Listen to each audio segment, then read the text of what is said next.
আসসালামু আলাইকুম এভরিওয়ান, কেমন আছেন? আশা করি সকলে ভালো আছেন। তো আপনাদের মাঝে চলে আসলাম আরও নতুন একটি ভিডিও নিয়ে। তো আজকের ভিডিওতে আপনাদেরকে দেখাবো মোবাইলের সামনের ক্যামেরা সাপোর্ট করে না বা ওপেন হচ্ছে না, এই সমস্যাটা কীভাবে আপনি সমাধান করবেন। তো আমাদের অনেকের মোবাইলে দেখা যায় সামনের ক্যামেরাটা ওপেন হয় না বা সাপোর্ট করে না, গোলা দেখা যায়।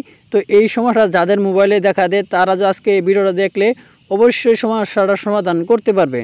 তো আজকের এই ভিডিওতে দেখিয়ে দেবো কীভাবে মোবাইলের সামনের ক্যামেরা সাপোর্ট না করলে সমস্যাটার সমাধান করতে হয়। তো ভিডিওটা স্কিপ করবেন না, স্কিপ না করে সম্পূর্ণ প্রসেসটা দেখতে থাকুন, তাহলেই বুঝতে পারবেন। তো কথা আর বাড়াবো না, এখন চলে যাবো ভিডিওর মূল পর্বে। চলুন ভিডিওটা শুরু করা যাক। তো মোবাইলের সামনের ক্যামেরা সাপোর্ট করে না বা ওপেন হয় না, এটার সমাধান করার জন্য আপনি প্রথমে আপনার মোবাইলের সেটিংসের উপর ক্লিক করে দিবেন। সেটিংসের উপর ক্লিক করার পর এরকম একটা ইন্টারফেস শুরু করবে। তো একটু নিচে দিকে স্ক্রল ডাউন করবেন, করার পর এখানে আপনি দেখতে পাবেন অ্যাপস নামের একটি অপশন আছে, এখানে আপনি ক্লিক করে দিবেন। অ্যাপসের উপর ক্লিক করার পর এরকম একটি ইন্টারফেস আবারও শুরু করবে। এখানে আপনি দেখতে পাচ্ছেন ম্যানেজ অ্যাপস নামের একটি অপশন আছে, এখানে ক্লিক করে দিবেন। ম্যানেজ অ্যাপসের উপর ক্লিক করার পর আপনার মোবাইলে যতগুলো অ্যাপস আছে সমস্ত অ্যাপসগুলো কিন্তু এখানে শুরু করবে। তো এখান থেকে আপনি যে ক্যামেরা সফটওয়্যারটা আছে ওটা আপনি ক্লিক করে দিবেন। ওটাতে ক্লিক করার পর এরকম একটা ইন্টারফেস শুরু করবে। এখানে আপনি দেখতে পাচ্ছেন উপর দিকে আছে স্টোরি, এখানে আপনি ক্লিক করে দিবেন।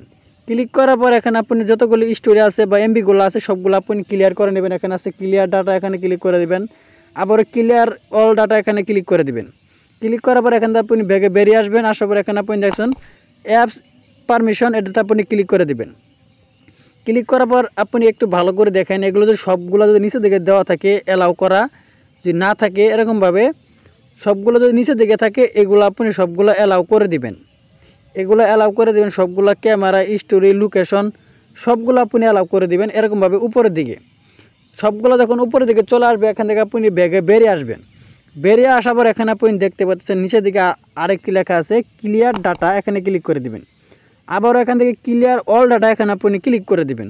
ক্লিক করার পর আপনার কাজ একদমই শেষ। এখান থেকে আপনি সোজা ব্যাগে বেরিয়ে আসবেন। বেরিয়ে আসার পর আপনার মোবাইলটা একদম বন্ধ করে আবার পুনরায় চালু করলে অটোমেটিক কিন্তু এই সমস্যাটার সমাধান হয়ে যাবে। তো এই ছিল মূলত আজকের ভিডিও। আজকের ভিডিওটা আমরা ক্লিয়ারলি বুঝতে পারছেন। তো ভিডিওটা দেখে যে উপকারে আসে অবশ্যই কমেন্টে গুড ভিডিও বা নাইস ভিডিও লিখে পাঠিয়ে দিবেন। আর প্লিজ চ্যানেলটি সাবস্ক্রাইব করে আমাদের সাথেই থাকবেন। তো সবাই ভালো থাকুন, সুস্থ থাকুন, খুদা হাফেজ।